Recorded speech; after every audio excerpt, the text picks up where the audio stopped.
Hi everyone, Raphael Harry here, and you're listening to White Label American, a podcast where we hear stories from an immigrant or two, sometimes more. Thank you for listening and enjoy the show.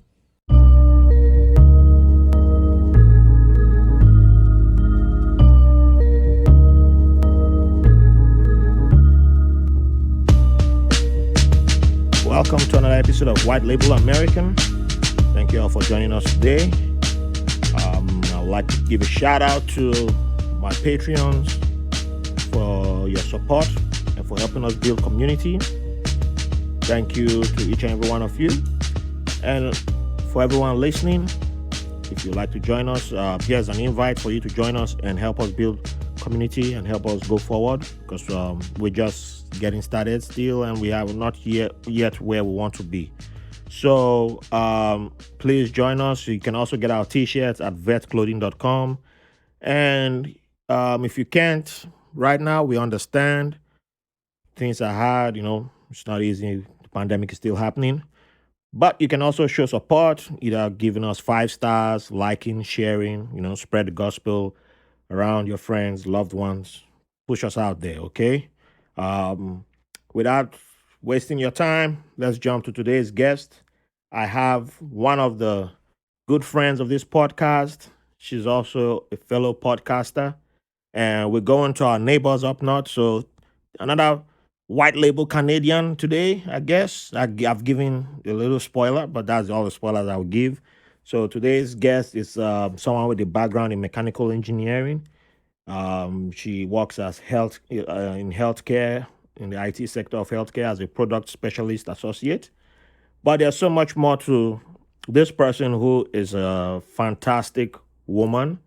She's a great sister to this podcast, and she's the co-host of Africalypso podcast, which I've had the honor of being a guest on, and it's just a beautiful podcast of they're like the sisters I never had, who are the host of that podcast. It's just I love listening to it every now and then, and I encourage you to check it out.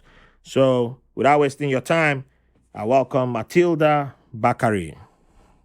Thanks for that intro. Hi, Hey, everyone. anytime. So how you doing today, Matilda? I'm good. I'm happy it's a Friday.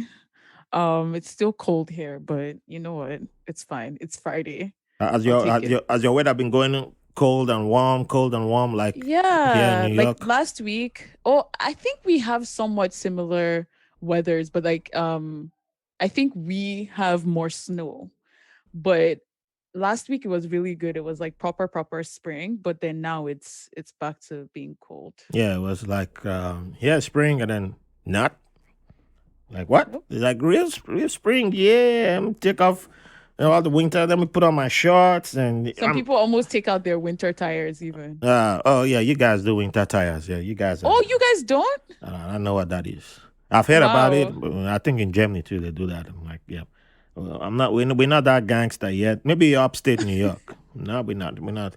That's why I can't move Ah, past the borderline of New York City. Like, you have to, like, give me a very great incentive to make that move. Like, to move. yeah, I've heard of winter tires. I'm like, yeah, miss me with that. Miss I'm me with crying. that. Because I mean, I love snow, not that much. Not that much. Hmm. I think it's something, I think a lot of Nigerians, I don't know if you recall the time when they were doing snow challenge or whatever on Twitter.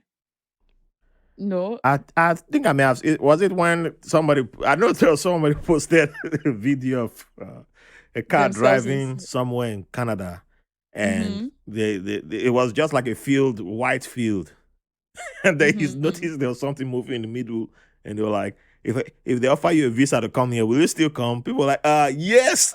Yes. Honestly, yes. It was that, but there was also a time when I think someone posted a picture of themselves in snow, and they were talking about how they had failed the IELTS a couple of times, but eventually they're here. And then some people were yabbing them, and then other people in support of that, I guess, started posting themselves in snow as well. What was And I'm like, ILTs? um, so it's this English exam that you have to take to go through the immigration process. Oh. which Okay. is weird because we're Nigerians. I We were know. colonized by the I British. know, right? English, yeah. But it's just one of those processes. So Oh. I find it funny because like snow looks nice and a lot of people always like they want to experience it, but probably not in the same way we I mean, get it in until you Canada. experience it, then it changes. I mean, Exactly. the first time I saw snow, it was so beautiful. I was inside. Every outside, I see sun shining, see snow. Look at deer running. Hey, I beg, let me. This look like it's so warm. Let me go outside. I can wear t-shirt and shorts. My mom was like, you don't have health insurance, my friend. Will you go and put on Oh, clothes and cover yourself?" America. And I was like, America. yes, yes. Don't bring up your Canadian socialism here. We don't do that. Yeah, I was We're about to be like, wow, capitalists. that's the ghetto, but okay. We're capitalists here, man. We love paying for our health care with our Do you lives. really? Do you really? You can tell me the truth. There's no need to I lie have to here. defend America now. I'm like, America, America, America. Yeah, that was another thing. I was like, what are you talking about health insurance and all that stuff? I'm like, what is this woman talking about? She's like, come on, sit down here. Where are you going? You want to go and you want to bring Bill to me? Just came to America, bringing Bill. I said, but it's nice outside. Look at snow. Then when I got outside, even with the jacket, hey, that's so cold. Hey, no, you didn't explain the code. They Then, don't explain the code. It takes cold for it to and then, snow. and They then forget that the, part. the slippery ice, the driving. Well, when you start seeing all the other layers, and then after it snows, how it turns dirty. You see the white for the, Yes. the white ice, the snow looking all beautiful for that first few minutes. Like, oh, so pretty. It looks like a Christmas card. Oh yeah. Mm. And then Next it day. they're like, wait, it's dirty. You're like, you going to clean it? Were you going to make it clean or what? Like, Things they should tell why, you. why, why, why they not sending picture of the dead? Like, who would take a picture of the dirty snow and advertise it? Yeah. But anyway, let's jump in to you and get to know meet you officially. So before we dig into your background, well, it's still part of your background.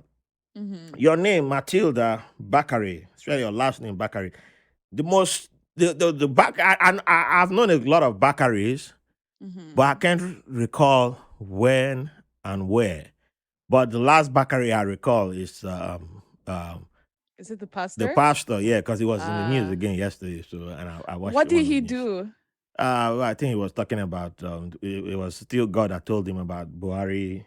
Oh, the person that's going to It was God. come He was still after. insisting that Mm. God told him that Buhari was the right man to rule Nigeria. So, but he's recounted his support for Buhari. I'm like, bro, make up your mind. He's a fake guy. That's my opinion, sure. So, but you're not related to that guy. Not at all. Okay. Bakar is a very, very common last name. It actually is I think it has roots in Islam Yeah, or I so. wouldn't be surprised. But for Yeah. you, okay, so what tribe are you from, or what part of Nigeria, and what part of Nigeria are you from? Yeah, I'm from Ogun State, specifically Ijebu East local Ooh, government Jabu people, area. they're Yeah. strong people. Yeah. We eat Gary for breakfast, lunch, and dinner. Ijebu Gari, don't tell you where I drink that one. Oh, Really. It's the best Gary. it is. Someone should come and fight me. For drinking, For Bendev drinking is specifically, the it's best true. for Eba. I remember growing up because Ijebu people use Ijebu Gari for everything. Like we literally use it for eba, we use it for drinking and everything. So growing up, I had never tasted any other type of Gari. And then I went to my friend's house and I saw yellow eba and I was so confused. I was so confused. But it is better for making eba, to be honest. But don't let my ancestors hear that. Okay, I won't. So, what's the meaning of Bakari? Actually, I have no idea. I just thought to ask you since I'm like, wow, man, I've heard that name so many times. So, I actually have no idea. I wanted to find out what it was, but all I ever get is it's Islamic and it's it, yeah, it it's might not have necessarily Arabic Yoruba. roots.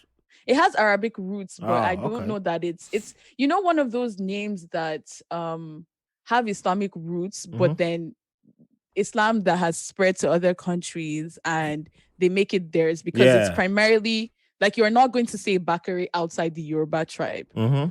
So I have no idea what the meaning So is. it's probably pronounced, if we go by the Arabic pronunciation, then it will Mm-hmm. probably be pronounced maybe with an I or Hmm. something. Yeah. Okay.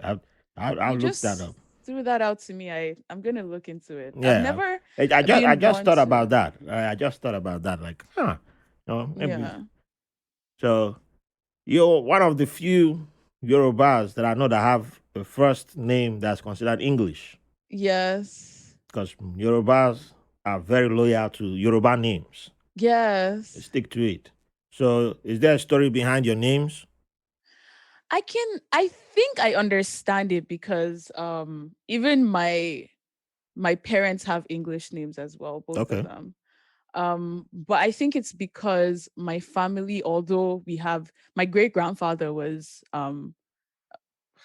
Muslim, but then well, Muslim-ish because well, we're descendants of like the everybody is really a king and queen in in like Nigeria, but like my grandfather was one of the lineage, one of the give me 1 second. Royal family. Yeah, royal family. The So royal I'm families are, tend to be, they work differently. Like it's large. It's large. Like, yeah, it's very large. There's a mhm. lot of royal families, but in my village they do it. There's four families, they rotate it around. So Okay. he grew up in a traditional worship, but with Islam as well. You know, Oh, yeah, like you know where they kind of worship two gods because it's like why not? yes. So they were Islamic, but just by the virtue of being in the royal family, they also had to um like take part in traditional rites and all of that. But then my grandpa grew up Muslim, but then he went to a what they call them, the schools with the The missionary schools. he went to one of the missionary schools, exactly. So he got converted to Christianity, Yeah, that's how specifically they got them. Catholicism. That's how they got That's them. how they got them. Exactly. So that really explains my English name. Okay. So once he converted to Catholicism, I feel like that's my dad was named English.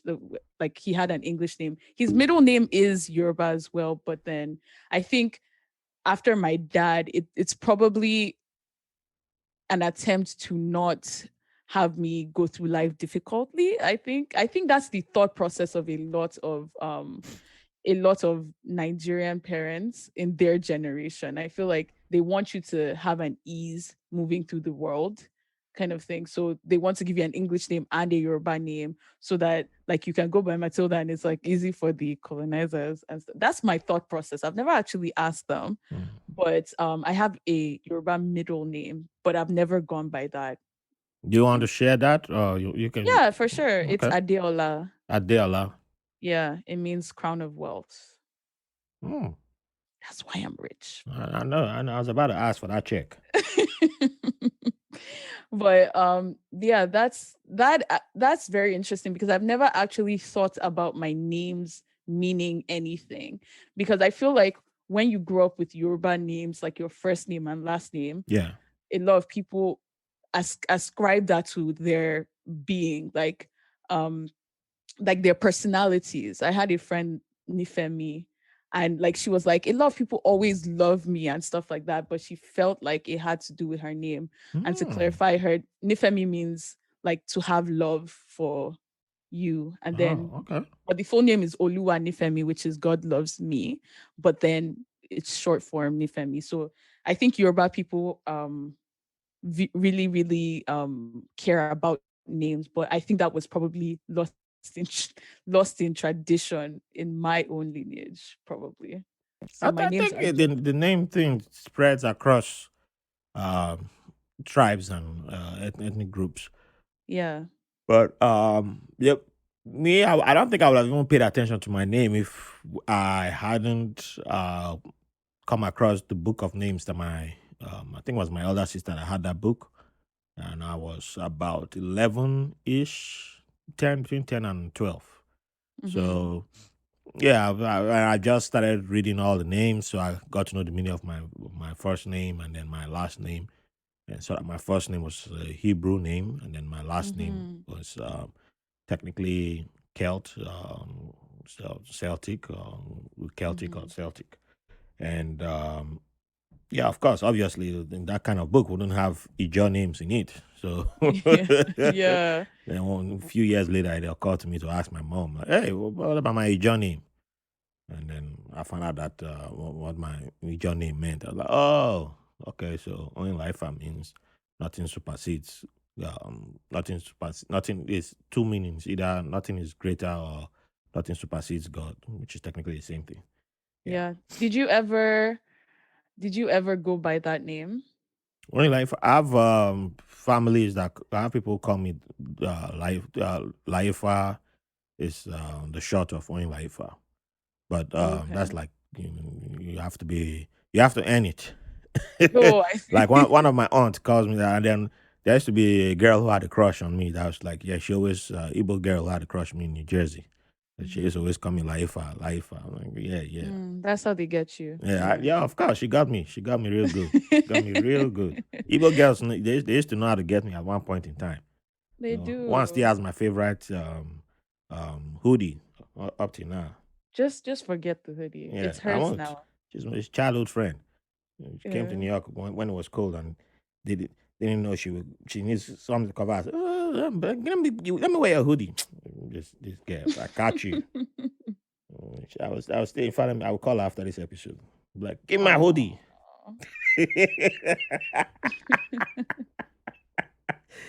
uh, so you and your you're from Ogun State. But were you hmm born in Ogun State? No, I was actually born in Lagos. Lagos. What part of Lagos? Hmm. Good question. I don't know. Ah, okay. So where did you grow So up in the thing Lagos? is, yeah, I didn't really grow up in Lagos. I was born there, and Okay. I think my family was there for 2 years or so. Um, I don't know where they lived. I feel like I haven't asked my parents a lot of questions about, like, myself and stuff like that. But as far as I was conscious, we lived in Port Harcourt. So Oh, my okay. dad That's worked. why you and I we have good flow. Okay, makes sense now. Oh, you also lived in Port I'm Harcourt? a Pitakwa boy. Eh. Pitakwa. But that's the weird thing too, because while I lived in Port Harcourt for a bit, I don't also like I feel like I don't really have roots anywhere because so at 2 we moved to Port Harcourt, and then I was probably there from 2 to about 4, and then my dad got transferred to the Netherlands, and I was there for 2 almost 3 years. Then we moved back to Port Harcourt, Hey, and what then did I your was dad do? um oil company, Oh, you okay. know the I vibe. I was about I could have guessed that because you mentioned moved to Netherlands and then back to Port Yes, Harcourt. I was back like, to there's Port only one Harcourt. company that Oil. yeah, yeah. Yes. So and then I was there, I was probably in Port Harcourt after that for another 2 years. And then I went to secondary school in Lagos. But I was only there in like boarding school. So I would go back and forth because my parents still lived in Port Harcourt. So for like longer breaks, I would be in Port Harcourt. But I never really got to experience anywhere in its entirety, I feel. So yeah. Okay, that makes sense because all this time I've been listening to you, I was like, yeah, I can't place your accent to Lagos and I was there. not to Ogun State either. I couldn't place Ogun State. There's something about, especially for Ijebu. Ijebu is strong. There's a Ijebu is specific strong. accent. Ooh, Ijebu. I don't want to start fights now, but there's something I would have said. But I once Were had you an about to Ijebu say name. H factor? The what? Okay, never mind. The H factor. Yeah, I thought that's what you were about to say, Yeah, but something you close said you to were not. that. Shagamu or Sagamu. There's that Okay, it's one okay. too. Let's move on. Let's not fight. Yeah. It was my neighbor who told me. In fairness, so when I was in Ibadan, I was like, "Wow, wow, yeah, Ijebu. Oh, yeah." Wow. So yeah, I was like, Matilda. I was like, "Wait." That's why I was like, wait, I gotta know this name Bakare, but Bakare is Yoruba, but Hmm. she doesn't give me Yoruba vibes per se. What are Yoruba vibes to you? No, don't worry. I don't want the Yoruba demons to start coming out now. They'll Hey, come hey, for hey, you. they'll So come, yeah, they'll come. But anyway, they should come. They should come. I like that. They should come. Nigeria Jollof is not winning right now anyway, so they can come. it's true.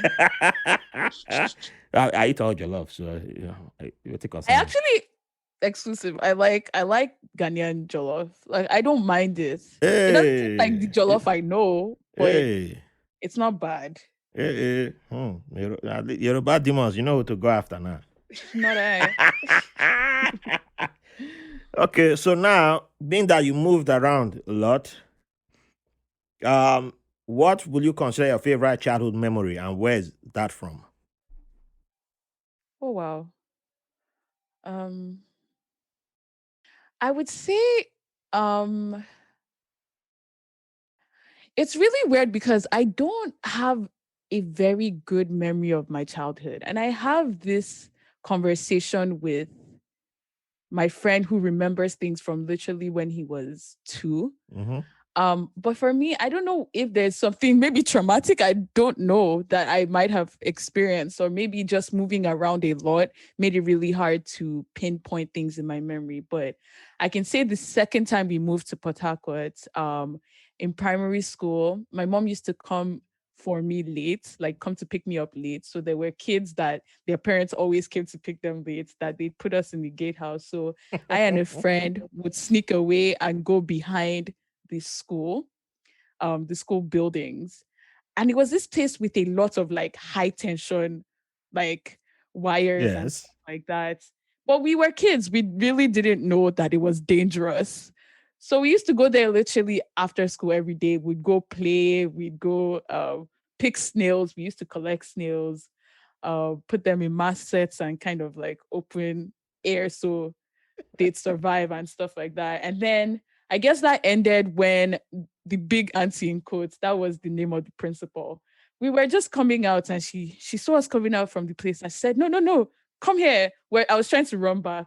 And then she beat us, and then yeah, my hand swelled up and stuff like that. So it's a fond memory for me.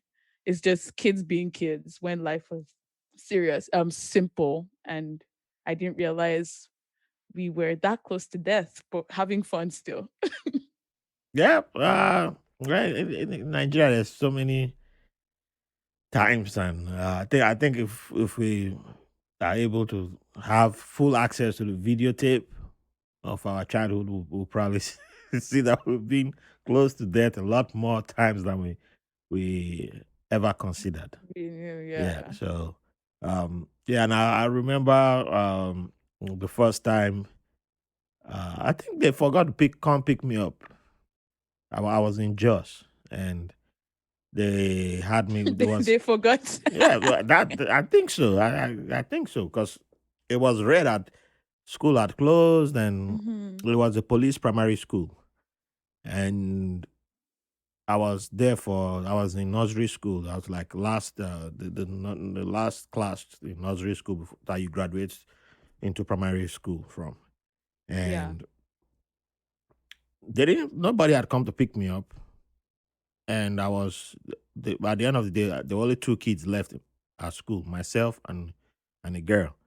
So they took us to the police headquarters, which was right across from the school, Yeah. and they were talking about taking us to the state TV or NTA to go and lost but found nonsense. That's how it used to be those days. Yeah, they'll bring the child because I remember watching a whole bunch of kids and they'll be like, "What's the name of your mommy? Mommy? What's the name of your My daddy? mommy's name is My Daddy. mommy's name is mommy, but daddy's name is daddy." So they asked me, they were like trying to get that information from me, and I said, I know where my house is, but my house is far. But if someone will take me, I can direct you home. And they thought I was kidding, so they got a police officer who was. Yeah, I think yellow fever. Yellow fever, yeah. That That's was what his name. that no, that's what we call them. The ones who wear the yellow fever uniform. They used to direct traffic. That's why I don't know how that nickname came about, but those guys that the least respected police officers out of the whole police officers. I don't know how much they pay those ones, but the traffic cops. But their nickname was Yellow Fever. Yellow fever. Yeah, because their uniform was yellow. Used to be yellow and black, I think, back then. So he put me on his motorbike and started trying to get me home. And I'll tell him, take a right here, take a left here. Nah, I don't know that. I don't know all these roads now Any of anymore. that, yeah. But yeah, he wouldn't believe because I was a kid. I was tiny. So he would go ask an adult, um, is this road? Yeah, I say yes. So he will continue and then make a left. He won't believe. So he will go past and then go ask. So, but he will go stop at that. They'll say, yeah, go. So that's why that journey I was like mad at this guy. Like, man, this guy is not listening to me. So as soon as we got to my house, we finally made it home. I just jumped off the bike and ran into my house. Like, bye. Wow. Left it like it's about wasting my time. When I got home, like maybe 30 minutes ago, but he was busy doing. I need to ask. I'm not sure if this boy is taking me. I don't know where this boy no road. Let me go ask. Let me go ask the adults to confirm. So I got mad. I was mad at him already because I was angry. I was like, man, this guy wasted. So I ran in. My mom was like freaking out. Like, what? Where are you coming from? I sent somebody to go get you. They got to school. There was no kids left at the school. I mean, I was probably across the street. So, then the man came, madam, I just came to check if this is his house. So, yeah, I'm like, why would the child run into the wrong house? Into the wrong house. That man was crazy. What age were you? I don't know what age I was. But I was before the age of, I was around the age of 6 when we moved to Benin City. So, well, I was probably 4 or 5. Do you have a vivid memory of your childhood? Um, the dark stuff, not really. Well, some of the dark stuff, yes. I still remember a lot of, not a lot, but there's a lot of the dark stuff that's very traumatic that's been blacked out. There was a psychology class that I attended in one of my college classes, and the professor actually talked about the brain having the ability to shut off hurtful, Traumatic traumatic experience. experiences that Mm-hmm. it's a way protective measure, and Mm-hmm. so it shuts it out or darkens it or blackens it, whichever terminology you want to use. But Mm-hmm. yeah, so there are a lot of things that happened, not just to myself, but a bunch of the kids were all molested. Oh And yeah, wow. a bunch of us were molested, and it's just that part is blacked out. It's Mm-hmm. blacked out. I know I can only see like one or two people once in a while, but most of it is blacked out. But and then the beatings for the languages, 'cause I used to speak a bunch of languages. Yeah, the beatings I used to receive because they were mad that I wasn't speaking English most of the time. That's a very Nigerian thing. and I then don't get it. It's and then when I like when I when I when everybody, I got older, and everybody like was you don't speak you outside don't anymore. speak that You don't language. speak Yes. Yoruba like you all don't remember beating me when I used to, and they're like, oh no, I don't. I'm like really, but I remember. I was the guy receiving the Yeah. beatings. And nobody even told me they could speak Ijaw. Nobody told me they could speak tree. My mom speaks tree. House. There are people. Everybody spoke like multiple languages in the house. But I thought Mm-hmm. I was the only abnormal person because I used to speak like a bunch of yeah, speaking Yoruba, speaking Hausa, and it was just from the kids I was playing with. I was speaking all the languages, So yeah, they got it beat out of me later on. So yeah, Mm-hmm. so stuff like that. I remember being yelled at Mm-hmm. and the confusion, and then and then yeah, but most of it is gone. But I remember some happy memories are still there, like hailstorm falling in Jos and Oh yeah. running outside with bowls to go. I don't think it was really that sensible, but yeah, kids. We're like, hey, we'll Kids. go get. God send us ice block. Let's go leak. Like, I've uh, always wanted to visit Jaws. I heard like it snowed there bbefore. yeah, it's not. Yeah, I think it's not. I think once every 40, 50 years it snows. Yes, yeah. There was hail and the hailstorm. That's what I remembered. Yeah, there was hail that I remembered from my childhood. I couldn't. That's why I couldn't shower, take a cold shower. Mm-hmm. Couldn't bathe with cold water because we didn't have shower. It was you bathe with cold water. I couldn't bathe with cold water as a kid. Even when I moved to Benin, it was until I was around 15, 16 that I started bathing with cold water. But people used to hate on me for that because They thought I was just being Bougie. special. Yeah, I was being bougie, but Mm-hmm. I was born in Jos. It was cold Yeah. to me. So Couldn't use the cold so water. even after I took a bath, and I still have memories of shivering. Even after a warm water bath and I was wrapped in towels and I was still shivering. Yeah, I have memories of that too. So, uh, so with your moving around Nigeria, and you're being around Nigeria a lot. Where do you consider your favorite Nigerian city? I wouldn't say I moved around like that Okay, because I really only primarily lived in in three places. either two, well, one that was outside Nigeria, but only two places in Nigeria. Okay, so So your Lagos, allegiance, because Lagos not just there's places in Lagos too. So your yeah. allegiance is to which, if you want to identify you now, because like me, I go by Pitako. I mean, Pitako, I can't be. I stayed in Lagos for a few. I stayed in Mm-hmm. Ibadan. I stayed in Benin City. Benin City made me. I mean, Benin City made me. Without Benin City, I'm not who I am. But I'm a Pitaqua boy. Yes. That's what I identify as. And that's what you identify I'm a as. Pitaqua boy. Huh. That's where one of the well, bunch of my nicknames came out from there. But there's the nickname that it shall not be said here right now, because that person has too much money. So they named me after somebody who had too much money. The Dangote. No, hell no, not that one. Oh damn. This Hotel one. dollar. No, those are supposedly legal people. Oh, Yeah. the ones that have money but like don't declare it. Yeah, I think that's what he was under. Yeah, he was under that category. That But he category, was yeah. a known drug guy in Oh, Port Harcourt. okay. Yeah. I don't know him.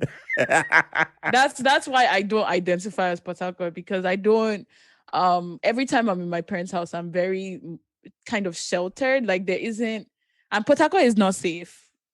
Everyone knows that, The Garden right? City used to be safe. When On They started kidnapping before I left. They knew I was leaving, and they said, "Okay, we can start uh kidnapping. Let's start." I was like, "Yeah, y'all can go ahead now. I'm gone." yeah, I guess it's in my like most of my consciousness it hasn't been safe. So Mhm. I don't think I never really moved around freely there. If I'm to What identify what with what any area in Port Harcourt were you at? Woji. Woji, okay. Yeah. So how about you? Elekoya Estate. Oh, okay, And I okay. stayed in Ajip. That's Oh, when I came to say goodbye. Because I did that. Came to say goodbye to the uh farm. Came to Ajip Estate. Like, all right, Ajit. sign up. And then I stayed in GRA phase 2 also.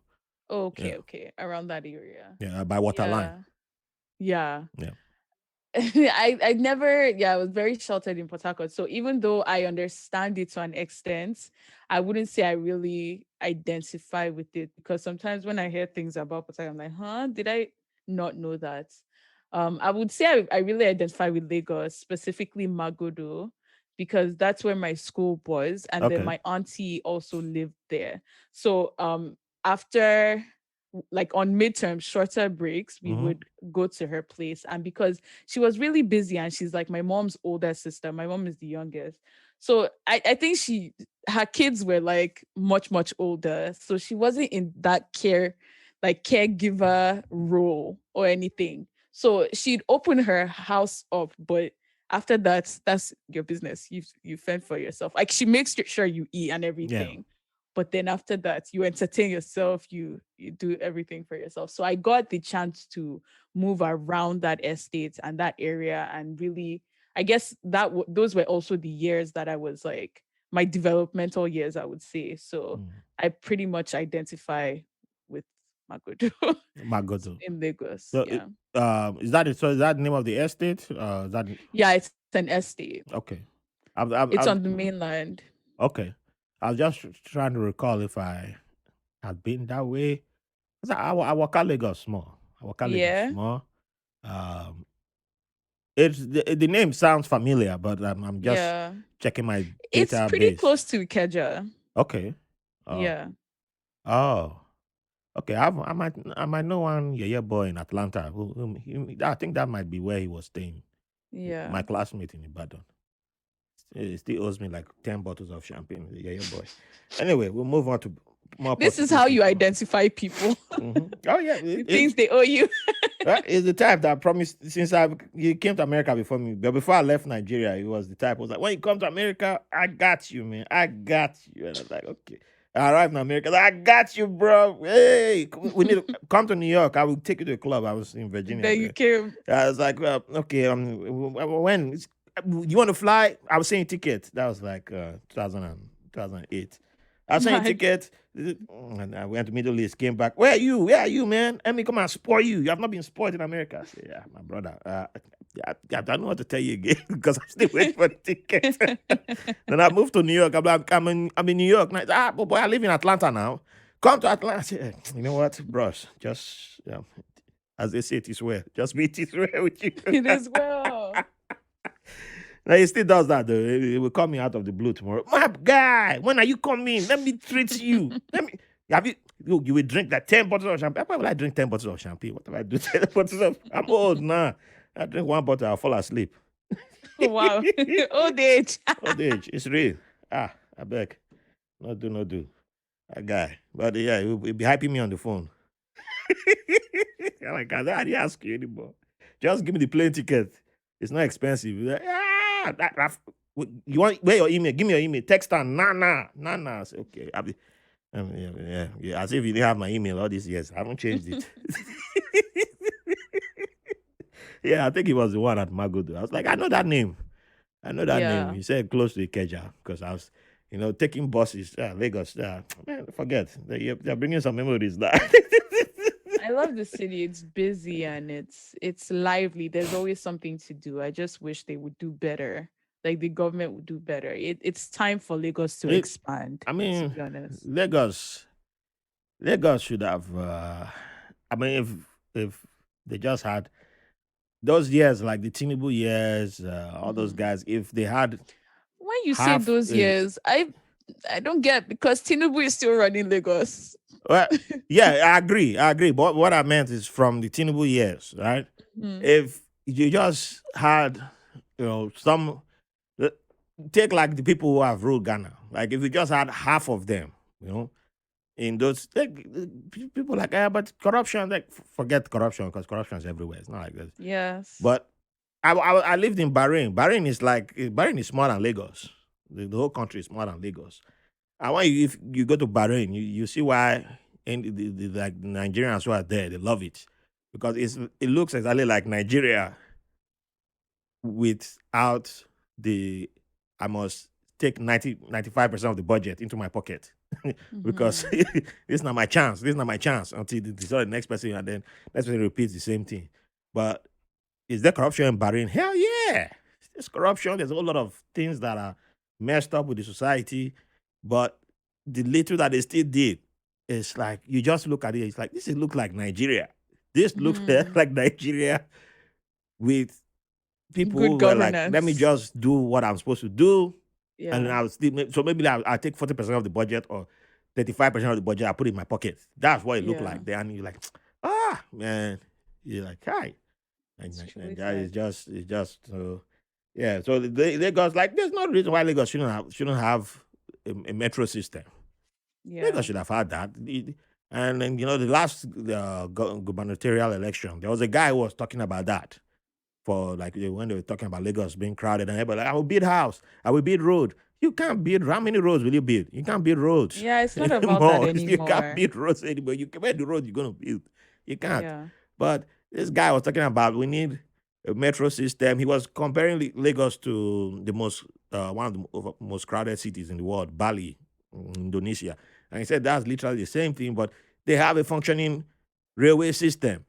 We need to start copying places like that. They have a functioning water transportation and all that. I'm like, well, it's literally the same type of cities, coastal cities. Mhm. So why are you not looking at there? But it's like, you know what we're going to do? We're going to look at China. We're going to look at the inland city, and then we're going, and then like, here we Compare go, it. here we go, and then 20 years later, we're building Tesla in Balogun Stadium. So sad. But anyway, enough about those sad people. Let's jump to a fun thing. Before you left Nigeria, who was your number one music artist or let me make it easier for you. Who are your top three music artists? Oh, this is Because you left hard. at a more recent time in comparison to me Yeah, and also a younger and age. younger age. So who are the people who were bubbling for you? Because the person was like number one in Nigerian music space when I was living Yes. was he's considered of he's old school now. It Who looks was it? Two Face. Wow. Yeah, no, that has been a while. I think then it was limited to only two wives. Oh, I don't even know if they had even given birth to. It was limited to two women. I love how we mark Two-Face by the amount of women. What era? How many wives did he have then? I left Nigeria in 2013. I'd say Wizkid was definitely in then. Yeah, I was in Bahrain and somebody had sent me. No, I was in Bahrain Wizkid stuff. 2012. I left Bahrain 2012 and Yeah. I'd seen Bakare, and Oh, yeah, that was I think even D'banj was still. yeah. The I feel band, like the band was yeah. already hot. It was coming up when I left. Yeah, Okay. yeah. But I think he had taken a I think maybe 20. I can look into it, but I think it was around that time that he had that collaboration with Kanye West, Oh yeah, that's when Oliver Twist. Maybe it wasn't that year actually. No, But let me it was Oliver Twist wasn't that 2010? Yeah, But he 2010 wrote era. Oliver Twist into. He wrote it for years. He wrote it for years because He I wrote it didn't for even years. care to know what that song the band had, but he wrote that into Kanye West's album. Yeah, and then it died after that. Oh, Davido was already Davido. reigning as Okay, well. yes, Yeah. because Well, those guys, apart from the bunch has fallen off, but Wizkid and Davido, they've had a very long run, yeah, to be honest. Yeah. yeah, because the band since he signed up with Kanye West, that was the end. That was just It was literally the end for him. that was the Yeah. end. Sad. It's like because I remember one song that what's his name? I've forgotten what the rapper's name is. One of Kanye West's artists, Mm-hmm. and they were like featuring the band. I listened to the song. I was like, wait, I didn't hear the band. Where did the band voice? I said featuring the band. So I had to watch. I don't watch music videos. I had to go watch a video, and I think I saw the band at the end or something like popping his hair. What God? I was like, are they yo? I thought it was his song. I was like, But I think it really set up even though they had uh, already been collaborations and all of that, I feel like it was kind of a he was creating a blueprint for all the collaborations that we see right now. Even though it didn't work out for I him. don't know if I'll give it to the band. Who would you give it to? But P Square already had collabos with what's his name? I can't call. I'm not going to make mistake of. Is it Rick Ross? With Rick Ross now. No, I because feel like that came after. well maybe, but that came after Akon had done some collabos because Two Akon Face. that we were considering Nigerian. Then Yeah, I heard a Akon is rumor that Akon was. Akon. I don't want Senegal people to come and He's Senegalese, fight yeah. me, but because they own Jollof. Those are the real people that own Jollof. You know. Do they really? Jollof was No. The fact that they made Wolof. it doesn't mean they own it. They are the originators of Jollof. Originators I doesn't respect. mean. I respect the originators. You know, the ancestors have to be respected. I respect them. But that I'm not voting. I'm not throwing my hat into the ring of the Jollof wars yet. You know, I still eat everybody's Jollof. So invite me. That's my own. Invite me. You know, y'all my African people. You know me. You know my address. Invite me. Yeah, but back to what I'm saying. Two Face did collabos with a bunch of people. You know, I'm not standing for Two Face because I think Blackface. I don't know his name now. Blackface is a little bit, it's, but I think Blackface. Problematic. He was actually the best singer of the group. And what was the no? The other one was Face. Yes, look, that's It true. was Face, yeah. Face. And like, man, yeah, this guy safe. If I find him, But we're over that narrative because it's like, even if he stole your song, okay, move on, Baba. Like, it's been years. It's like once in a while he still comes it still brings that up. Two-Face. Yeah. It's like, yeah, but like it's done in the music industry all the time. Yeah. It's I mean, make the song the bang. Two Face was the first one to blow out the success and Yeah. go across out of Nigeria's borders. into and start going across into other countries, and then make it outside of even Africa. But I guess okay, yeah, Two Face. I remember there was this song with like, was it Beanie Man or something like that? Well, that Those song, "You Jamaican. Are My African Queen," people underestimate that song. You know, people still I meet for the first time, like, you Nigeria, my favorite song, "You Are My African Queen." And I'm like, God, Yeah, man, yeah, gonna get the other songs that have come out. Like, yeah. no, that song, a lot of guys got girls with that song, surprisingly. Not me, it didn't work for me, but yeah, a lot of guys, it worked for a lot of people because it just seemed like, I have African roots. Well, how I know you got African roots? You're my African queen. You're This is my my favorite African song. queen. So that I probably that song made it pretty far, and yeah, I think from Two Face probably still eating from that song. He probably is, but he's also another person that has longevity, even though Yeah. it's not on the same scale. But yeah, he's still in the scene. Mm-hmm. Yeah. Good for I him. mean, I can't. I've seen one or two songs that it was featured on. As soon as the song started playing, I can't remember the song. So it's unfortunate. If you ask me about Two Face songs, it's his first or his second solo album. I think that's one that Hmm. I still have Was songs it that. Grass to Grace or something like Yeah, that? yeah. That's the Yeah. one that you find me bumping my head to. All right. So before we bounce into you being in Canada, we shall take a quick break, and then we dive into your journey outside of Nigeria. Hi, everyone. Your host, Raphael Harry here. I can't believe we've gone past our 1 year anniversary of doing White Label American. I've had the privilege of speaking with some amazing people sharing their modern day immigrant stories. And you've allowed this Nigerian immigrant to share parts of his immigrant journey through this podcast. Also, one of my goals of this podcast is breaking down artificial walls that keep people from getting to understand each other. Based on your wonderful feedback over the last year, I think we have done a decent job in breaking down some of those walls. We would like to continue and expand on this mission, but we need your help. I've had an amazing time creating and producing episodes for this show largely on my own. We have a lot of ideas for new and exciting content to expand upon the mission, but we need direct support from you, our listener, which is why we have created a White Label American Patreon page where you can make a one-time donation or become a sustaining contributor, where you can get access to exclusive content, help me interview upcoming guests by submitting questions, and even have the chance to sit down with me for a one-on-one conversation, either virtually or in studio. So if this podcast means something to you, and if you really love this show, think about becoming a sustaining contributor and donating by going to patreon.com/whitelabelamericanpod. Thanks for listening and for the privilege of your company. So welcome back, and now we're about to catch a flight and sail out from Murtala Mohammed Airport, because that's the airport you left through, right? Yes. Okay, so I can guess that one right. So now let me see.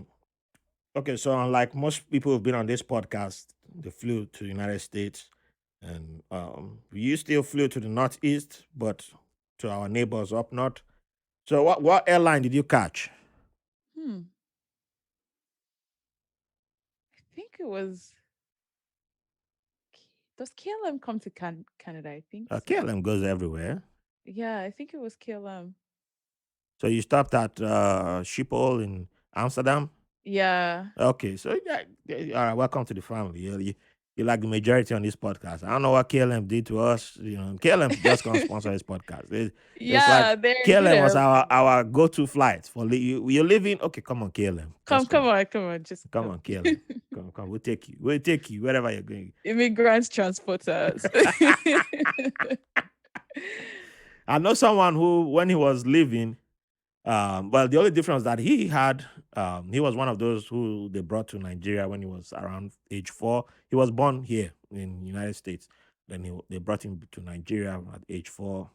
So he's still Nigerian American, but Mhm. he grew up there and stayed until his 20s. Then they had to go file for passport, American passport, and all that. So when he got his American passport and then finally approved, and then gets on KLM and arrives in Amsterdam, dude was like, you know what? I'm gonna go check out the city. And stayed for 2 weeks. Wow. I was like, he's like, I'm gonna test this passport. I have the passport and I'll test it. And then came to the airport and I was like, oh, I missed my flight. Wow. A flexer. Yeah. I think he somehow got it. I don't know how he did it, but then somehow he got somehow. I don't know whether he rolled on the ground or cried one kind of. But we don't know the full story. But he somehow got on the flight 2 weeks later Hmm. to the United States. I was like, yeah, if you had the Nigerian passport and you tried that, yeah, they Nope. just my friend get back, get back to where you're coming Yeah. from. So you left Nigeria 2013. Um, why did you choose Canada? And was there a particular reason why you chose the city you chose, or how did that all come about? I feel like it wasn't really a decision of mine exclusively because I actually thought I was going to Covenant for university. So I Ah, came no here Covenant. primarily for school. And my brother had gone to Babcock, which is also in Mm-hmm. Nigeria. So I Yeah. thought naturally I would follow that. But then I feel like my dad probably had a bunch of friends who had gone to this. So I didn't go straight into university. I went to this pre-college thing that you go. It helps you get into the universities here easier because you can use your WIAC, but then it's easier just doing their local exams and then using their local system basically to get in. Oh, okay. So I think it was really largely an influence, my dad's influence and my dad's friends' influence, because it was just a thing at that point in time. So the preschool program, was it in Nigeria or over No, in Canada? it was in Canada. It was in Hamilton. It was also in Ontario, the state or province that I'm in, Okay. but it was further away from here. Mm. So yeah. So what was that experience like for you as soon as you arrived in is it Hamilton? Hamilton, yeah. Hamilton. And what was that experience like for you the first time you arrived? Mhm. And it's like bam, you start your Canadian life. So I feel like that school that I went to was a very good in between because it gave me the Nigerian in Canada experience. Like I was still surrounded by a lot of Nigerians because as I mentioned, it's a thing that a lot of Nigerians here do. Okay. um it's similar to doing year 12 again or SS3 again, but just Oh. doing it here, but it's for international students. So I was surrounded by a lot of Nigerians, a lot of other Africans, a lot of Asians and stuff like that. So I still had like the international experience but in Canada. And I feel like for that year I didn't really get to experience Canada fully because I was still um in Nigeria almost in my mind. Yeah. When you're surrounded by Nigerians, like, yes, you have more freedom as well. That's another thing that I loved. I had a lot more freedom than in Nigeria. And yeah, but it wasn't that first year wasn't as much of a shock because I was surrounded by Nigerians. And our teachers then too were pretty much they knew you were coming from an international country. So they didn't expect you to be anything else. So Mm. yeah, Okay, it so was less really expectations, pressure on you. yeah. Okay. So yeah, I get you on the Nigerian thing. It's like easier to be and so you're saying it was easier to be in a bubble. Yes. Was pretty much a bubble.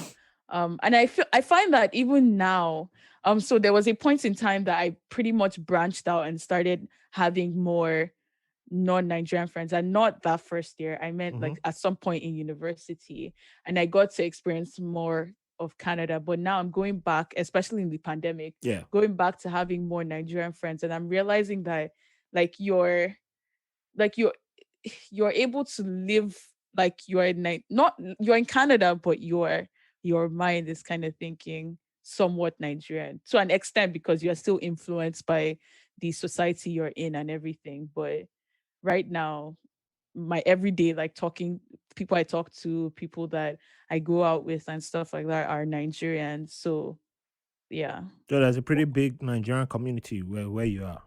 Yeah, specifically in the city I'm in. I've Okay. never been in a city where there aren't a lot of Nigerians, but they're plenty for here. I see. Oh yeah. I see. So if you get a job offer to, let's say somewhere like Seattle Hmm. or Oregon, Mm-hmm. Would I go? yeah, would you take it? I mean, yeah. Great job offer.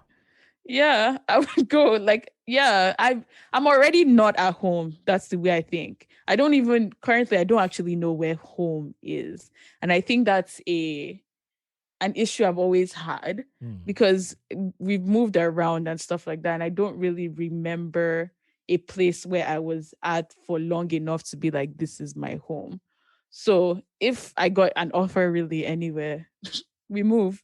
Like we move and I can adapt to any I might not be as happy, but I'll move. Yeah. Well, I hope if you get an offer, it's somewhere that you'll be happy. But I just mentioned Mm-hmm. Oregon and um, Seattle because I know Seattle. I have somebody in Seattle, but I think the Nigerian community is becoming sizable there. But There. Mm. yeah, but Oregon is like very, very, very wide, very wide. Yeah, I think the Yeah. black population there is like 3% of the state. Wow. Yeah, that's why I'd still all go. drugs are legal there. Wow, you said it so confidently too. Well, Said that is it's what. just the law. Just they just passed the law. I mean, if the white, if the black, I'm not saying it's because the black population is 3%, but who knows? I mean, if it was 10%, maybe they'll be like, Mm, maybe just Hmm. weed. Don't let them have more than that, you know. More than that. But That's yeah, crazy. so I mean, but it's a very, it's supposed to be a progressive state. States. I don't take my chances, but I love New York. I'm New York City. I'm good here. New York is very diverse. It's very you find everybody here. Yeah. Sometimes not to my liking. Wow. There's too many. I see some Nigerians. I take cover. Like, nah, I'm Ghanaian now. Why? I switched to my Ghanaian. So you did mention that you were that person that was mostly around white people and stuff like that. Yeah. What was your motivate motivation for that? Because I think yeah. growing up in Nigeria, you know, for your family in a way had put the anti-blackness without realizing that they were putting anti-blackness in me. So I didn't want to be around um black. Why would I be around black people? It's like, yeah, I've been around. I grew up around black people. I've seen, and okay, now I need to go out into the world. Well, I don't need to be around Mm-hmm. you people anymore. And that was the idea. And well, you've not heard of racism. You've not heard of the rest. But it's not like I'm going into the world to go be with people of color. I'm just like, hey, everybody will accept me, you know. And ta-da! Yeah, then you start figuring out like some neighborhoods, they have vigilantes, some places they got this. I mean, Middle East was still like the coolest place I've been to. Mm, But as a man, you have certain privileges that, you know, of count course. for you because I've been with, still remember walking around with my colleague who's, she was Filipino American Mm-hmm. and you know there are a lot of Asian women over there were in the human were trafficked as Wow. escorts. Yeah, well, that's something I didn't even consider then. But you know, but this is my colleague, fellow shipmate in the Navy, and we go to the market to the souk. You see the way men grab. It's the same way to do it in Nigeria. You know, when you go to some markets and Yeah, the come, markets, auntie, come and yeah. buy that kind of thing. But here it's like these are not Arab men even doing the grabbing. It's men from fellow countries like India, Bangladesh, South Asian countries, and neighboring. But it's that entitlement because they feel like they just assume that since she was with me, the probability is one that she's an escort. So come and buy something or come see what the wares they have, but it's there's no respect to the grabbing, to the pulling, Yeah. and she will have to cause that. And then when she starts yelling, then it's, oh, you're American. Then it Wow. changes, but they still go, they'll still continue the approach.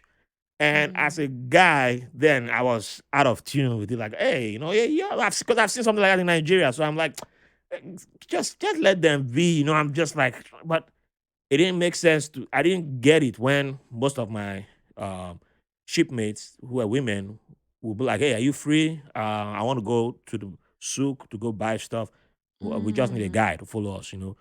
It's not like they couldn't do it themselves, but they just wanted a guy to be there because and this was when it wasn't just white, black, different groups of women. They were just but they wanted guys around just to avoid that harassment and stuff like that all plays into me not being around people because I was like, I don't need to be around my black women. I don't need to be around people. I'm doing my own thing, but I was doing my own thing to the extent that I was totally an island and not Mm-hmm. even in tune with anything happening. And then one day it's like it starts to hit me, and I'm like, oh man, as I was supposed, and then that's when the period where if you meet me, I'll be calling myself a feminist out loud and all that. Yeah, Oh no, the yeah, worst people. yeah. I was a complete douche, Yeah. So yeah, that's why now I don't even call myself a feminist. But I support all women's equality and Mm-hmm. women's rights and everything. But I don't think I'm qualified to use that word. So yeah, but yeah, so it's for me that's it's the process I'm still growing into, but yeah, it's something I had to come into like like even when I talk to family now, they don't still don't understand. There's no way they can understand it. Like the ones who've never left, you can't. How you gonna explain anti-blackness to them? Mm. Because they still do it. They still say it. They still like because when the first time I was thinking about marriage, and then my brother was thinking of marriage and we're talking on the phone with a couple of aunts, and they were like, well, at least none of us try to go get married to a black American, Oh and gosh. none of us get married to an African woman. At least we must get married to a Nigerian. If you don't get married to Nigerian, well, okay, yeah, Oibo is okay. Mm. That was like, okay, Oibo is okay. We can manage Oibo, but we prefer Nigerian. But if you can't get Nigerian and Ijo, we can get Oh, okay, specifically, Joe. Mm. Oibo. Like, what's the message you're giving the guy? What's the fine Yeah. tune?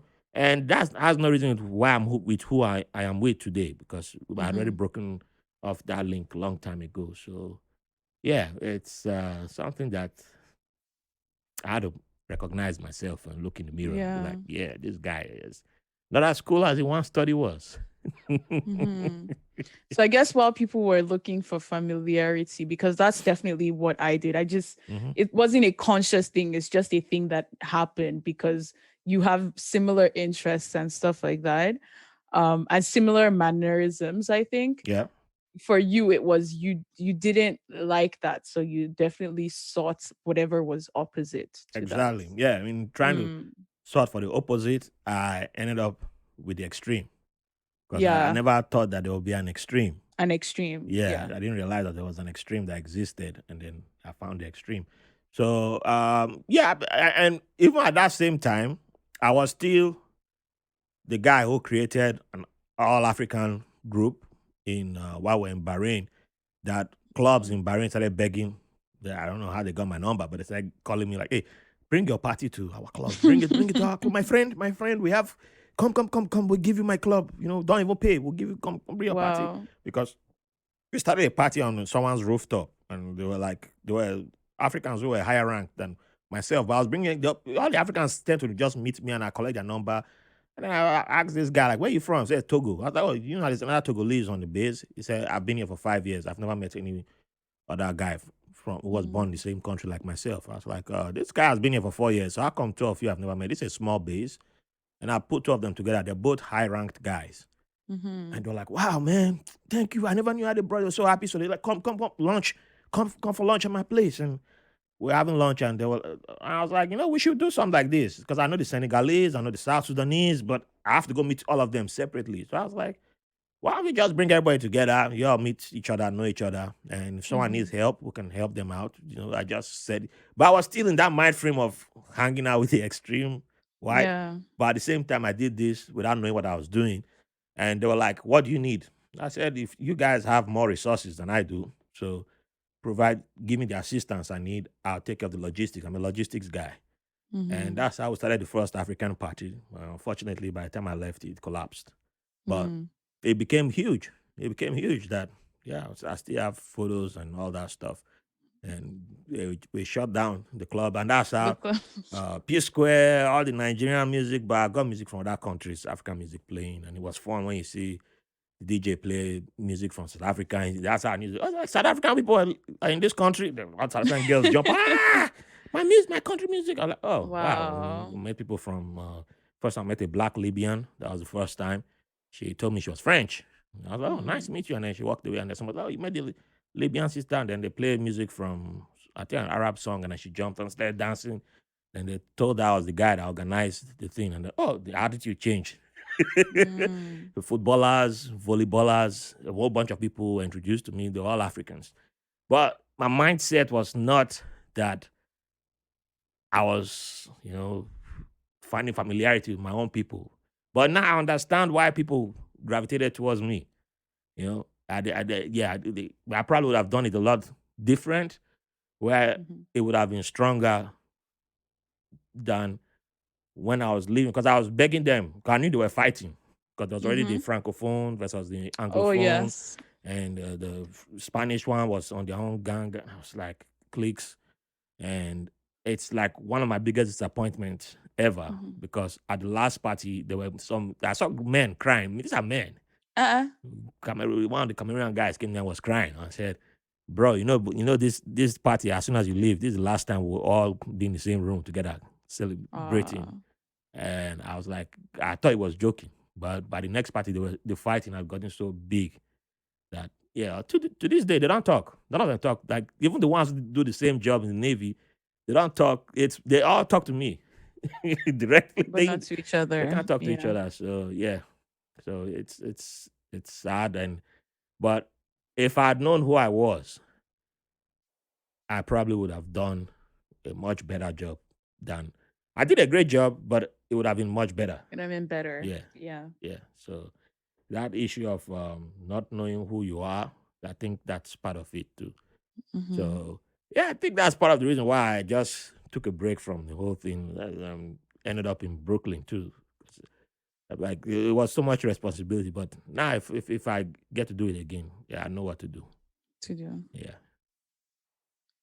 So Mm-hmm. Nigerians, I mean, even though the Nigerians still came to me and stole my stuff in Brooklyn, it doesn't mean Nigerians have still. I always bash Nigerians, but doesn't mean if I meet a Nigerian, we'll be like, I don't believe in the state of Nigeria. I'm not going to help you. Yeah. I will still help you anyway.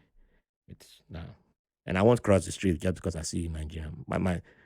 The case in point, my neighbor, downstairs neighbor, is from Sapele, so Sapele water. Sapele water. Yep, can't escape the guy. No. But no, I joke about running away from Nigerians all the time. But it's like, what year was that? I think it was there was a year I was traveling and I was at Frankfurt Mm-hmm. and I wore German jersey. I knew I was going to fly through Germany, so I always wore something representing Germany. I was just trying to blend in. There's any room, be the Roman, right? And I can't remember what I was doing. I had like maybe 6 hour break in between flights, and the I don't know what I was doing, but next thing all I knew was that this Edede old, which is called word for old woman in Benin, just came up to me and my son just put a ticket and passport in my hand. Take me to Hi. this gate. Oh. I just look How did at she know? How did she know I was you like, were? Madam, you see how I decoded myself into German and all that woman just read through me and was like, from Benin? Oh, I said, Madam, you look my face, I look like Benin person to you. He said, that's your pigeon, say your pigeon are Benin pigeon. I said, yeah. where they go, sir? Where they go? Let's just go. So uh, I looked I at it. like the solidarity. I Yeah. like seeing the next just because it's familiar. And I find that I feel the same thing with other African Yes. countries as well, especially when we're here, because we grew up with similar values. I don't like saying values because it makes it seem like there's stuff that's set in stone or anything, but it just feels very Values, familiar. vibes. I go with Vibes. vibes. Yeah, I Yeah. feel like vibes is more it. I go with Like it's vibes. just similar vibes. So yeah. It's yeah, you can't deny, like, there was a guy I met in the Navy when he joined our command his first day. I think he was one of the people who also let me realize that there were Afro Latinas. Oh yeah. From afar, one of the guys in my command, who was a Yoruba guy, came to me and was like, you don't see this new Niger? And that's another thing too. Some people used to do. They will see an African, they won't talk to the African. They will come tell me because they know I'm the guy who can go talk to the person. To the person, Now it yeah. makes sense to me. Then I didn't catch it. Then I will go talk to the person, I get the person information, and then if we have something going on, I invite the person. So he was like, "You don't see this new African, I said, which new African? This is new African in our command." So from afar, I looked at the guy. I was like, "Wow, this guy looked like somebody from Edo area. Facial features look Edo-ish. I don't Yeah. know how to describe it, but it looked like some Edo Delta guy." Yeah. So I was like, "Wow!" So I yelled to him, and he noticed I was yelling at him, and I was like, "Come this way, come, come." So he started coming, and when he came closer, we have our names on our uniform, our last name. I saw his last name was Mm-hmm. Castro. I was like, Oh. man, this guy's a real Edo guy, because Edo people can carry that name. Can carry Castro. But that used to be like nicknames there. Oh So I yeah. was like, this Edo guy really took that name into his uniform. Wow. So I was like, hey man, how you doing? Where you from, brother? He said Panama. I was like, eh? That's Didn't not expect that. Yeah. nobody expected that. I was like, Panama, like, is there a Panama in Benin City or In where? video. Is that, well, where is that? I'm from Panama, man. I was born in Panama. I was like, you mean? And he spoke some Spanish to me. Oh, no, no, no, no, Oh. no, no, no. Hablo español, man. Me too. That's me too. So we shook hands and then we became friends. And I was, after I left, I told the Yoruba guy came to me. I was like, hey, so where the guy from? I said, the guy is our brother, but not like our brother I Not like expected. that. And I told him, the guy didn't believe. So later we met the guy for lunch. Every African who sees the guy, they're like, wow, until they come close and they're like, oh, wow. Like, yeah. So, but then I'd never heard the term Afro Latino, Latina. Latina. So I just expected all Latinas to, every Hispanic person I met to be white looking or light Yeah. skin, you know. So that was the first time I didn't even realize what was happening at that moment. Mm-hmm. But the vibes, the connection was already there, and every when we spoke, it was just like I was talking to one of my people from Angola or from Mozambique. You know, Mm-hmm. once you get over the language barrier, it's Mm-hmm. done. It's done. Or Cape Verde, it's Mm-hmm. done. Once you just get over that little barrier, that's it. It's family. Yeah. It just came to my mind though that I was still reflecting on when you talked about like the anti-blackness that you experienced from being in Nigeria, but I actually had quite the opposite experience. Mhm. I feel like the fact that I grew up primarily in Nigeria helped me to not be anti-black when I like have like any issues with my blackness here. Mm. Although I have a friend that experienced also the opposite, and we literally were roommates because at first she would have issues like in classes, like when we were in university, like feeling kind of inferior to our white counterparts. But I never experienced that. I feel like because in Nigeria, the next person is black. Like the majority is black, and you see black people excelling. You see black people doing amazing things. So you Yeah. never look at yourself as inferior as compared to, like, for example, because I was in the Netherlands for a very short period of time. In my childhood, there were times when my mom used to talk about racism, like the teachers being racist to me in school. And even like recall a conversation, even though sometimes I question my childhood memories, like, did that happen or was that just a made up memory? But I feel like this actually happened. One of my classmates literally said he thought I think he said a monkey or something the first time I came, because I think I was one of the first black people that he had seen. And Mm-hmm. I feel like if I grew up primarily there, I would have internalized much more anti-blackness than I did in Nigeria, where I saw black people excelling. So I looked at black people with a high regard, like being able to do much more. That's just how I saw it. So when I No, came, I I feel agree like with you. I get your point, but yeah. I have a question. Your friend who you feel has a similar view to mine or Mhm. experience to mine. Did that person go to school with you in Nigeria or grow up in Lagos? No, they grew up in Lagos though. So like a part in Port Harcourt, Lagos, and Abuja, I believe. Yeah. Okay, because something because I think about it a lot, and Mm-hmm. someone like me, I traveled around, and only in my earlier life was I like at the highest of the privilege level with the way I was raised. But even with Mm-hmm. that, there were still things that sometimes memories come back, and I hear language that was used by family, like, oh, these people were dropouts. And when they say these people were dropouts, like when they cast, castize, castigate people who smoke weed, it's like Mm. there's is black people they're pointing at. They drop out from college, they're bad and all that. Those languages, it was black people they were always pointing at. So some of that, the programming already begins, and then when they point at excellence, who were they pointing at? The state TV, who were they playing on TV when I was in Benin City for music? There were a lot of black musicians who I did not Mm-hmm. get to know of on TV because I watched TV, but on radio, I heard a lot of them, but I never Mm-hmm. realized that these people were the black, and I never heard them being talked about for greatness. Mm-hmm.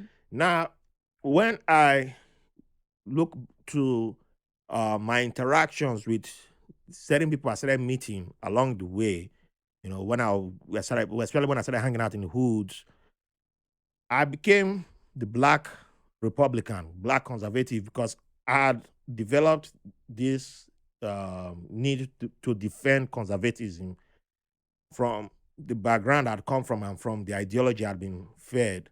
That Mm-hmm. when someone is like, hey, this war on drugs is not right, I'll fight you. I'll be coming up with points like, no, the government needs to go harder, death sentence, and there was stuff. But who exactly were they going after? You know, who were the bad people? Who was I pointing out as bad people? It was black people. That was my point. That I'm looking at black people, and then, but when you look at many people who had the anti-blackness, who had been fed the anti-blackness, be it from church, from religion, and whatever, in Nigeria, some people had access to certain education that removed that from them, and if some people, their families, they were fortunate enough to have the family that knew that this is something we need to remove from you, this is something we need to program into you, because it's a programming. If you don't feed it into the child is going to come. Like, I mean, for years I used to be like, okay, I want to dance to Fela music, but this man is a bad man. That was his thing. I was still Mm. saying he was a bad. Why is he a bad man? Because he smoked weed. Now, if you smoke weed Mm. and you're a bad man, that means who are the people who smoke weed and are bad people? Black. Because Black you don't know any people. white person who smokes weed. Huh. But the first time I suffered racism in Nigeria was from a white person. Hmm. But we didn't know racism because why white people, all the white people are good. All the white people come from America to come preach in churches. White people are reverend fathers.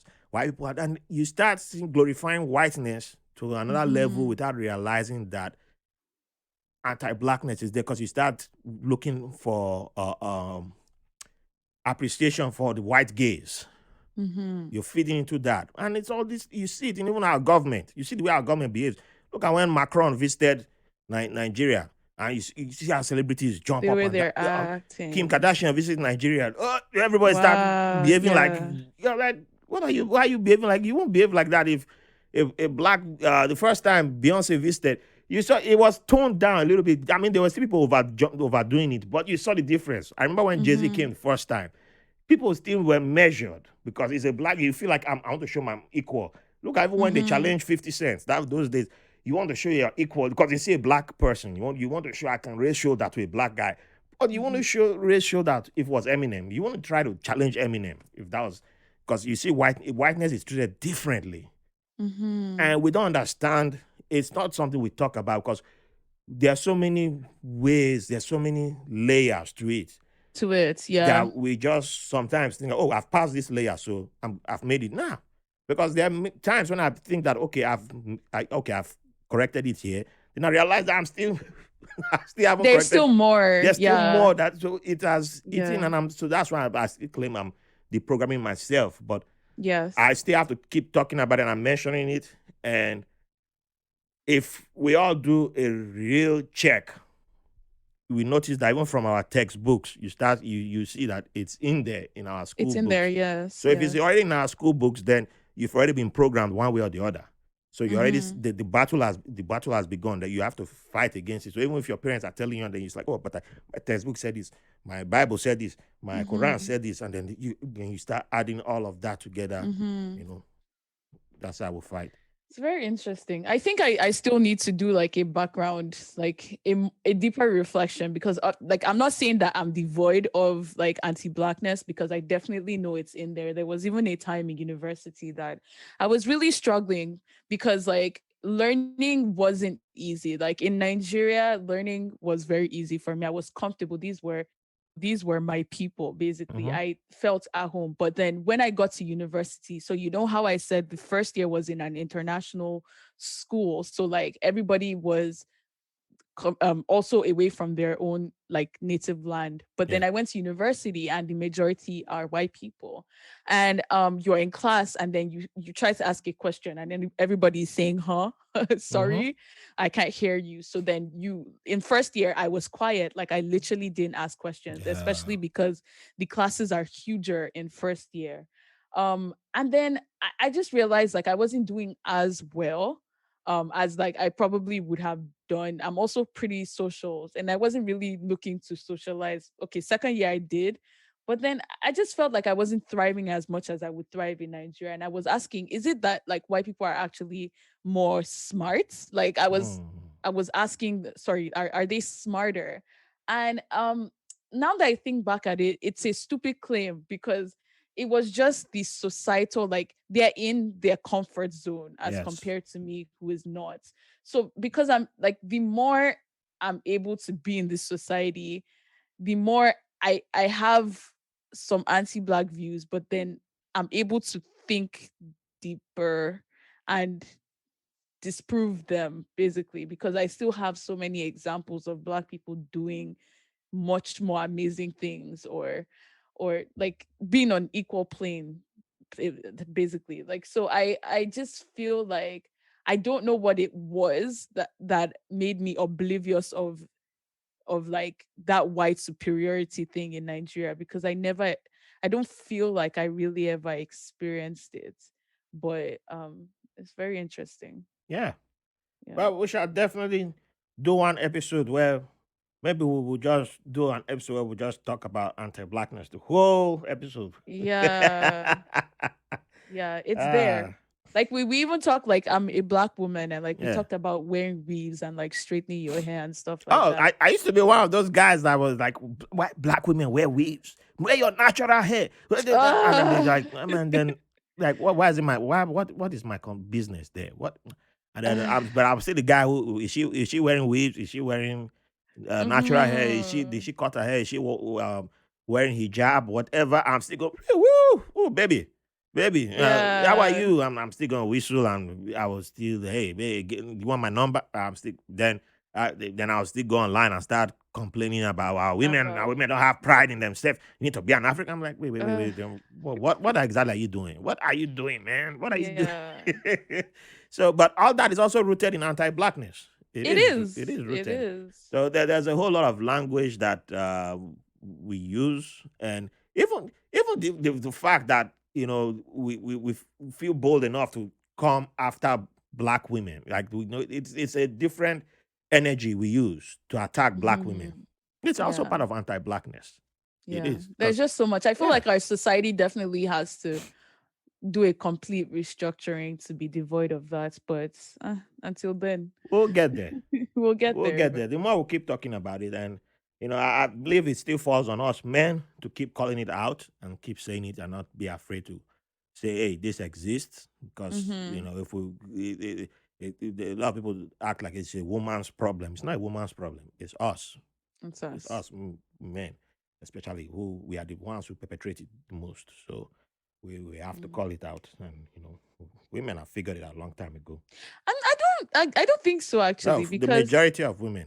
Well, I won't no, say like I our was women listening back to a home is pod. different, but I would say okay. Well, I would The correct thing myself on is, that. like in Nigeria, I feel like with at least in the topic of like hair and like all of that, it's Hmm. one of those things that it's been internalized to to a point where we believe that it's our choice. Yes. So it's like there was a conversation on Twitter recently where people were saying that you can't wear your natural hair or braids on your birthday because it's not like it's not an out, like it's not elegant, or it's not like it's not like it's, I don't know how to explain how they were saying it, but like it's almost like your actual hair or like natural hairstyles are not elegant or stuff.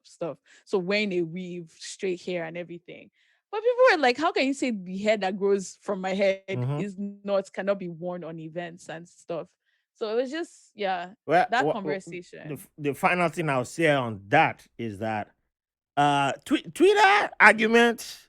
I just do it mostly for entertainment, No, but I promise you, but. people actually, and if people actually sat down, women anyways, sat down and asked themselves Mhm. the same thing, a lot of us will agree with it, but it's not a thing that Twitter almost makes it voices things that we don't necessarily think about, but there are still social rules we follow. Yes. I Yeah. like that. There's still social rules that will follow. I agree with that. All right, so I have Yeah. to start wrapping up, and I love this conversation though. It's a great conversation because you made me even address things that I haven't addressed in myself for some time. So, um, where should I go now? Should I go with? I want to find one fun thing to ask you about. Okay, should I visit Hamilton now? Right? I've never been to Canada before, but let's say I decide Hamilton is You going to be my should. first port of call. I mean, I'm still waiting for Uncle Trudeau, or whatever his name is, to tender my official invitation. I forgave him for the Mm, blackface thing. Well, black body because he did the whole body. He did the it whole right. body. You gotta do it right. If you're gonna do blackface, do the whole body, and we can talk. So he has to invite me as a black guy. I qualify for state visit. As Mm. part of the forgiveness campaign. So I visit Hamilton now. What is the first meal that you're gonna say I should have? What is the first thing you're gonna say? You know, you gotta have this to say to claim that you visited Hamilton. You can't How? leave Hamilton without eating this. Okay, so I'm actually in Ottawa now. Ottawa is the capital of Canada. Okay, Um, Ottawa. okay, I would say you should try poutine. Have you heard of it? Yeah, yeah. Someone in Toronto said that. Yeah, Poutine. that's what I you don't know. need The to name don't try. sound sexy though. It doesn't sound It's like sexy it's not cuisine. about that. It's a lot of cheese. It's a lot of gravy and fries, and Oh, white people food now. okay, Um, okay. Well, yeah, my German daughter will love that. yeah. I No, it's have German. amazing. So cheese. Yeah, that sounds. There ain't any meat inside. Yeah, no. It always like, well, the actual poutine itself is the fries, the gravy, and the cheese. But then people garnish it with like different things. So I Oh, always have mine with like beef and bacon and all those bacon is unhealthy overrated. things. Don't come You after don't me. like Oh. bacon? Don't come after me. Don't come after me. Bacon is overrated still. But don't Wow. come after me. I mean, it's a good stance to have. You'll live longer. Hell yeah. I will. Exactly. Ah. All right. Your favorite Canadian artist, not named Drake. Oh, who even listens to Canadian music? I don't listen to Canadian music. Well, they're Canadian Um, artists. I didn't say Canadian music. I said Canadian okay, artist. just I, artists. I, I gave you. Why I can't gave I you. say Drake? Will he listen to this episode? If he listens to this episode, then yes, Drake. I love you, man. You know, you can call me. We gotta do a remix. But yeah, It'd be Drake. I'd say he's the most that is Justin cheating. That Bieber. is Okay, Justin he's Bieber. Canadian too. Oh well, I should have said not Drake or Justin Bieber. By Or the way, Justin the there's Beliebers, actually quite a lot yeah, a lot of of them. Tom Canadians Cruise is that go Canadian to too. yeah, I they don't know go if to he the can US sing. and make it, but actual local Canadian music, I don't listen Yeah, to. that girl who sang "Call Me Maybe," isn't she Canadian Carly too? Jepsen, yeah, Yeah. she's Canadian as well. Okay. You should sing another song after that. No, don't come Even after after me, that, please. Oh, I beg. I beg. That song is powerful. I don't think they're known primarily for their music industry, but uh, there's definitely artists, but I feel like I still listen to a lot more American or Nigerian music okay, currently. so the Nigerian ones, who's your favorite? Because Unfortunately, Burna I Boy. knew you were going to say Bonner Boy. You people. You I'm such a people. mainstream girl. Ah, what they call the Bonner Boy fans? I just found out recently they're called the Outsiders. I have never heard that. Someone who's very in tune in Nigeria just told me she's going to come on the podcast soon. She said they are Interesting. called the Outsiders. I was like, get time. Wow. I've never been one of those people that stand an artist and like follow every single thing they do and like you've heard about the what they call Beehive, Yeah, the the Beehive. beehive. I respect you all because those guys are serious. Because if they come for you, They are it's serious. I mean, they over. will give me promotion, but they are serious. I don't think I can. I will just log off. I'll Yeah. just disconnect everything on my phone. Like, bye bye. But it's so interesting how you can like idolize someone that you've never met or will never meet. It's very interesting to me. But Burna Boy for his music, not his personality. Oh yeah, for that I agree because I Yeah. honestly I don't. I'm not gonna say it, but yeah, he's a Yes. Port boy, so I still protect him.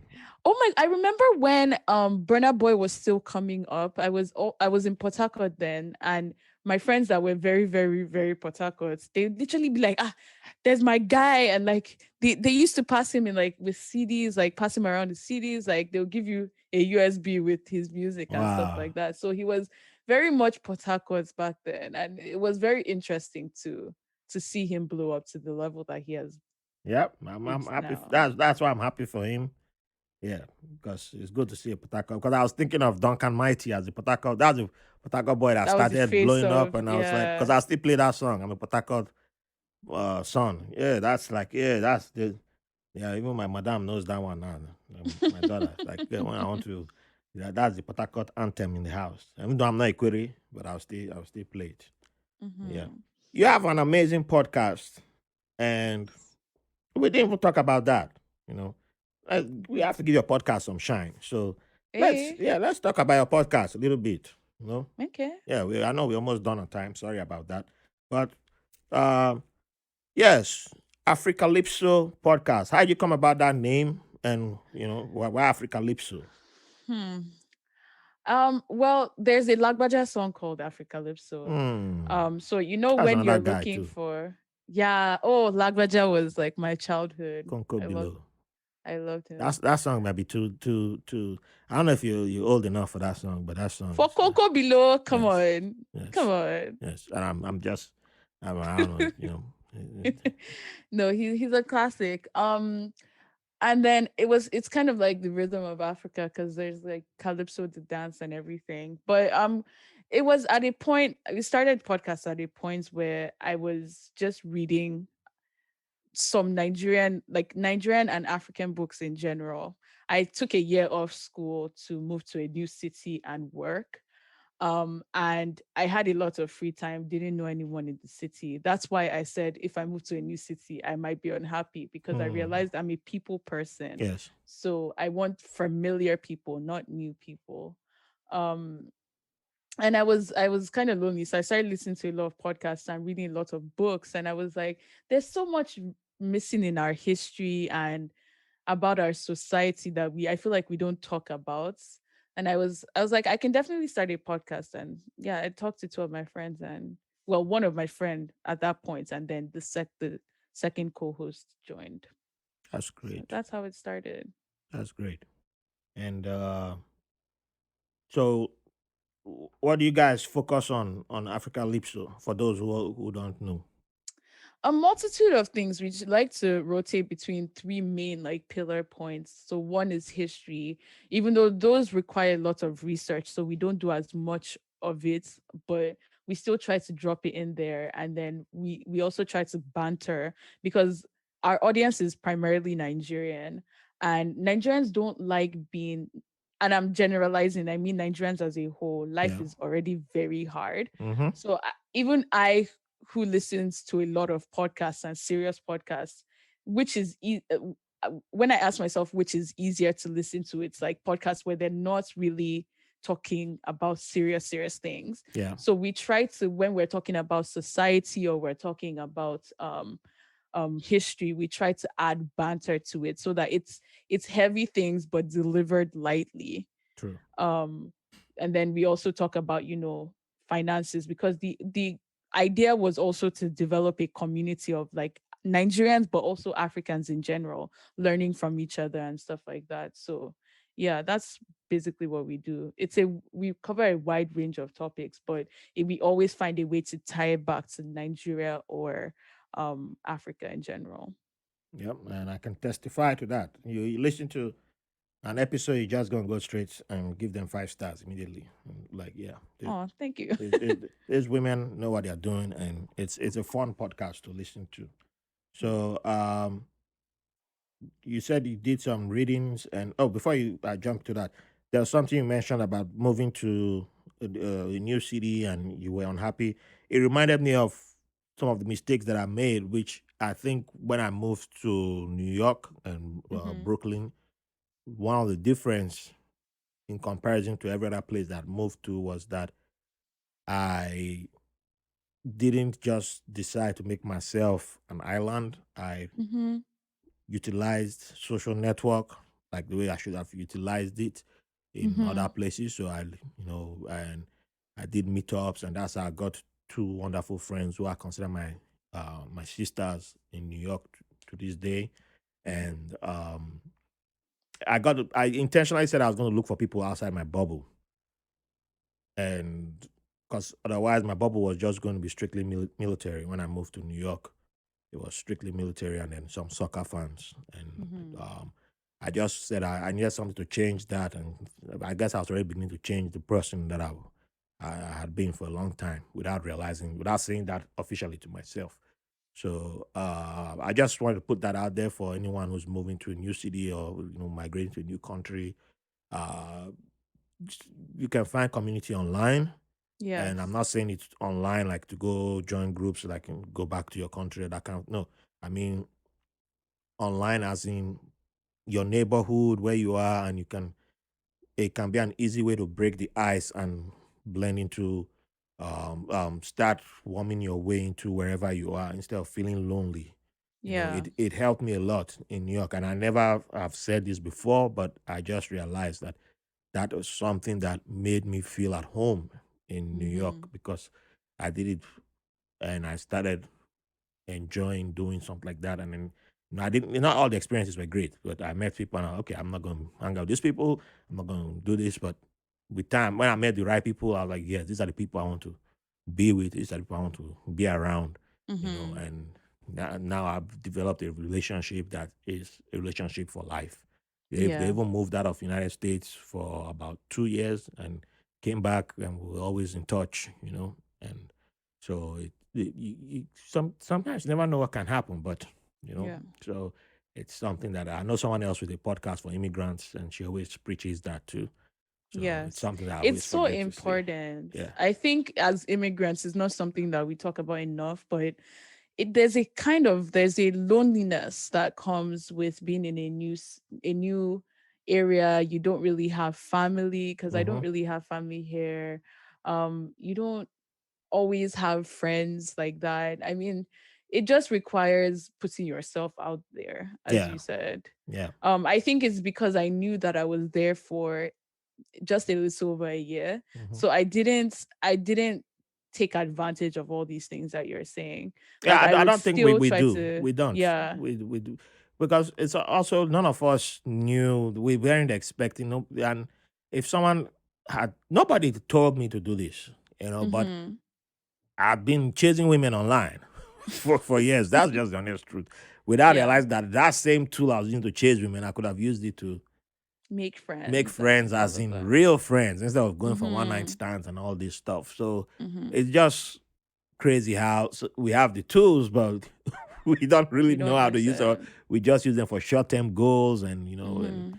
so yeah, it's something that just had to be said, and but I think by us putting it out there now, it also lets people know that hey, it's okay that it happened. If it has happened to you, that's fine. You can Mhm. bounce back from it. But for those who plan to make the move, or even if you are within Nigeria or you're within an African country and you're moving from one place Mhm. to another, you can still it's still something that you should keep in mind. It's Mhm. so you use our mistakes to help yourself going forward. We made the mistake for you. That's why we share it. All right. Mhm. So final question: um, What's one line, or what would you like to leave the audience with? Final thing you'd like to leave the audience with could be a word. No, sorry, a sentence from a book you've read. Could be a line that from okay, Drake's song or Justin Bieber's song, Burna Boy song. I don't know whichever one. Duncan Mighty. I don't know which Port Harcourt women are even out there, self that sing. I've forgotten their name. I know it was one lady I don't something. know. Um, yeah, it could be from anybody, But yeah, what would you like to leave the audience with to wrap it That up? is hard. Hey, it's not hard. It's not hard. I wish I was more. I don't live my life with lions, so this is It could be hard. a mantra that you live by. It's up to Mm, you. Freestyle freestyle. if you want. For whatever reasons, whatever, the only thing that's coming to me is love yourself. That works. It's very cheesy. But I It's feel not. like It's no, it's just very, very cheesy. Even trust I me. think Trust me. It doesn't have to be some profound profound big. thing. Nigerians, we love big words. Don't be that guy from Edo State that will come and be speaking grammar. I don't know how that guy won elections. But just, yeah, love yourself. That Yeah, works. I think love yourself is definitely one for me because I feel like the way that you view yourself really affects how you exist in this world Mm, because it's really just perception. yeah. Even if you are not what you think you are, as long as you think you are, you will make people believe that you are that thing. So Mm, I feel like out of that, just love yourself. I It love goes a that. long way. I love that. It's not, you see, I knew you'd come up with something great. You know. So, where can people find you? And if people want to follow Africalypso, please plug it in. Yeah, so you can find us on Twitter and Instagram at africalypsopod. You can also listen to us on like wherever you listen to podcasts, Apple Podcast, Spotify, SoundCloud, Google Play, and just yeah, find us. Alrighty. And if you follow me on Twitter or Instagram, you see that I share Africalypso a lot. And yeah, so follow me on either platform, and you see Africalypso there. Africalypso will also be in the show notes too. All right, so I almost forgot my Yoruba. Eshe gone for coming on the podcast, or should I say Oshe gone for coming on the podcast? I use either one. I'm not a stickler for perfect Yoruba, but yeah, appreciate you for coming on the podcast. It was a great conversation, and I hope to do it again. And also I hope to get your co-hosts also Yeah. also on the podcast. And yeah, it's been fun. Had a great time. And yeah, we should keep doing this again. And for everyone listening, keep the love coming in. Go check out Africalypso, show some love, and yeah, keep sharing and all. Thank you for the privilege of your company, and see you next week. Thanks for listening to White Label American. If you enjoyed the show, we'll appreciate if you rate, review, and subscribe to the podcast wherever you get your podcast from. If you have any questions, comments, or have someone who will be a good guest on the show, or you want to be on the show, send us a message at whitelabelamerican@gmail.com. And make sure to follow us on Facebook and Instagram at White Label American. Thank you for your support.